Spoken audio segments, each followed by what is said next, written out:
Hi everybody, this is Alchemist2 and I'm back again with another movie review.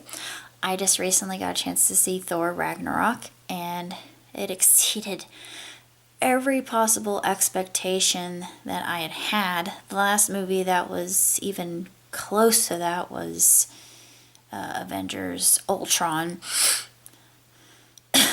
We've had the Avengers together before, but it's much less in this capacity, and I'm not going to say what happens or why, but even though the synopsis seems really simple, it's anything but. It's very complicated, it's very multi-layered.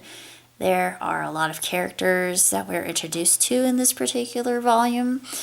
It's unreal. It is sensationally done.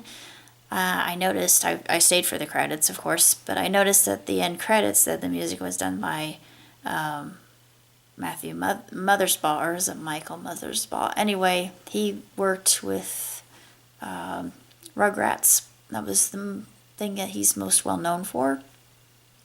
And I was impressed by the electronica soundtrack, and it was very 80s reminiscent, and it had just a really good vibe to it, and I'm thinking, oh, I need this soundtrack in my life because it's just sensational. And one of my favorite Marvel characters showed up, and no, it's not the one who you think.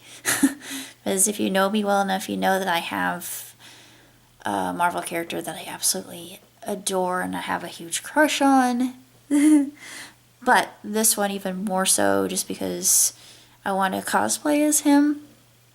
But I don't have the money for the cosplay, but at some point in time I will make it a reality, just because I feel a very deep connection with this particular character. I don't know why. Maybe it's just because his abilities are just sensational, and it's the type of thing I'm attracted to and have been ever since I was a child.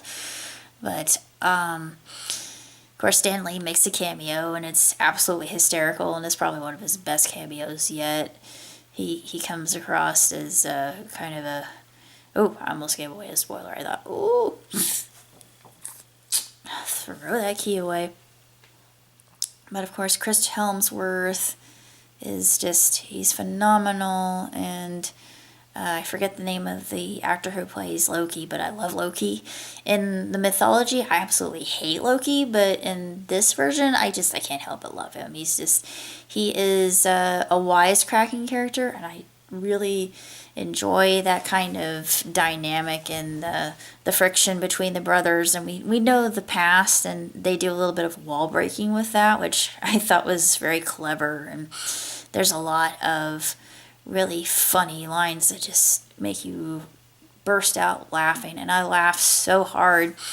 I hadn't laughed like that in a long time. Now, there were a lot of things in this movie that really resonated with me, especially right now, because I feel like a lot's been taken away from me, and I'm not going to go into why I feel that way, but there was a part that particularly struck me, and it was very emotional, and I teared up, and I wasn't expecting that. I have teared up in Marvel movies before. This isn't the first time, but it really got me. It got me good. I thought, oof, knocked me for a loop. I wasn't expecting that, but this one was extremely enjoyable. I absolutely loved it. Stick near the end of the credits, and you will find that there is something even more staggering awaiting us Marvel fans. And as far as Marvel movies go, I personally think that this is the best of the franchise, other than Ultron, and of course the other times that we've had the Avengers together. Civil War is another. Anytime that they have the Avengers, all of the Avengers on one screen, it's good, and they just keep improving it, and the special effects are just absolutely gorgeous. The soundtrack is just epic. It's incredible, and it's just tremendous. And like I said, the characters are very outstanding. They present us some characters who are flawed, and I like that. It's not the superhero that we're used to. It's more human and relatable. And Thor goes through quite a transformation, and there's a lot of allegory and symbolism in this, which I really enjoyed. And I got so much from it just because of everything I've been through in this year alone. The year before, more so. But this year has been a little bit bumpy as well. But as far as grade for this particular film, 2 thumbs up. No kvetching, no ragging, no nothing. It was absolutely perfect. There weren't really any lulls in the film that I could see. It segued very seamlessly from one scene to the next, and there were some really, just astonishing camera angles that I hope I can emulate someday. I just thought, oh, that's amazing. Is that you'll understand if you ever see it why I think that way. Just it's art. I want to do that so bad. I've wanted to direct, and someday I will. I know there are not very many female directors, but hopefully that will change. But anyways, 2 thumbs up, 5 stars, hands down, no question of that matter. And like I said, Stanley makes a cameo. We have my favorite Marvel character making a cameo. I'm not going to say who it is, but as soon as I saw the number, I thought the number on the door gave it away. I mean, immediately I thought, I was literally screaming in my mind, fangirling as hard as a fangirl can fangirl. And did I say fangirl too many times? Maybe I did. I don't know.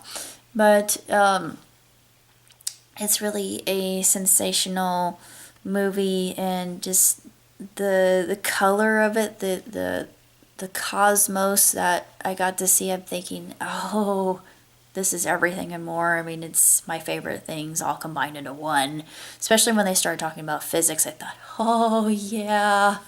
I know this sounds like I'm having an orgasm. It is, because I'm having an intellectual orgasm. Thank you very much.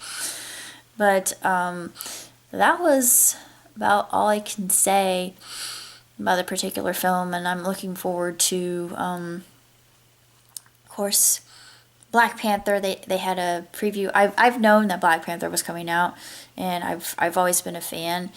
I'm more a fan of Iron Man, so I'm looking forward to Iron Man more than I am Black Panther. But I will see Black Panther just because I'm interested in how they're going to tell his story, and I just think he's a really cool looking villain. Not villain, but hero. He's a very royal type, and I like the characters who have that kind of background. I like the more intellectual characters, like Tony Stark. Anyway, even though Tony's a little bit of a playboy, I really like the fact that he can contemplate and understand physics and banter with Bruce Banner about it. I love to hear them going back and forth about that. It makes me happy. I don't know why. It's one of my simple pleasures in life. But let's see the other previews. They had The Last Jedi. I had seen that one before. They had a preview for Justice League, which I'm super excited about because I'm also a DC fan. The other previews I've seen, of course, I've seen Wonder and Murder on the Orient Express. I want to see both of those, and Coco's coming out. Lady Bird looks interesting, but I don't know much about Lady Bird or what it's about. But it has that kind of humor, that quirky humor. It kind of gives off this sort of indie vibe, and I like indie films just because I think Hollywood does a good job, but I think the indie film industry is really where it's at, because Hollywood doesn't have its tentacles in it, and it can't mess up true art.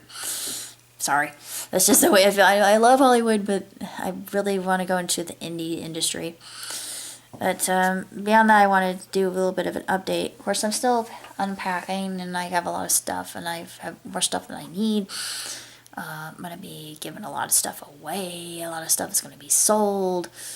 I think a lot of people are going to be unhappy. People that were waiting for items that they wanted to have, they're not going to get them, because guess what? I've waited too long and had just they've had their time and they blew it. I'm sorry. I shouldn't say things like that, but I'm getting tired of being the one that's always being so polite, and I thought, well, I got to do some things for myself, and it's time for me to be a little bit selfish, and excuse me for being that way, but I've cared for other people. I'm a mediator, I'm a caretaker, I'm a people pleaser, unfortunately, but I've learned you can't please everybody, and not everybody's going to like you based on charm alone. um I'm learning quite a bit about myself. I'm discovering who I really am, and what I like about who I am. I'm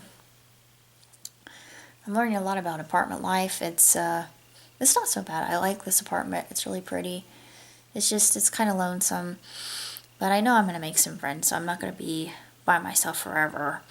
But that's the update. I've been working on a lot of different scripts. I'm working on Oliver and Company 2, which I know a lot of people have been talking about, especially Simple Smurf did a review of Oliver and Company, which I enjoyed because I hadn't seen that movie for a long time, and I really liked it. It was something I grew up with. It was very 90s, and I was young coming into the 90s. I thought 90s was a little bit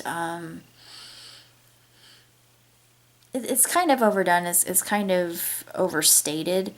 It's overemphasized, and I appreciate the 70s more because the music was really good, but this back in the day before the 70s I really enjoyed, but before that I'm doing Chimichanga Green Christmas. I had an idea I got a whole bunch of ideas for new chimichangas. They basically write themselves. I don't have to worry about it. I'm thinking this is more in the line of Super Troopers coming next year, and I was thinking along that. I have a lot of running gags, and I like to write those in. I'm going to be writing some other things as well. I'm going to be doing Little Nemo. It won't be titled Little Nemo. It'll just be Nemo. He returns. He's grown up. He's got a family of his own. And I just thought that would be interesting because we never really get to see him grow up and come into his own. But I like my rewrite, and I got the most views of any other thing that I've ever written. So I'm very pleased with that. But beyond that, I'm working on Christmas stuff. There will be Christmas stuff uploaded. I'm gonna do a parody of Bodak Yellow, which I've been hearing day after day. I mean, I don't mind it. The song itself. I think it's empowering. I mean, I like it. The first time I heard it, I liked it. When I heard it repeatedly, I was like, oh. The same thing. I got a procrastination ditty to BED, if you've heard that song before. I liked it when I first heard it, but now I'm hearing it so much, I'm like, oh, God, make it stop. Because this R&B station, I like R&B and rap, but they play the same things again and again. It gets just annoying. But anyways, that's all I gotta say for now. Those are all the updates that I have. Sorry for the rambling. I'm tired. I'm not making any sense, but till next time, live long and prosper. Ciao, tutti.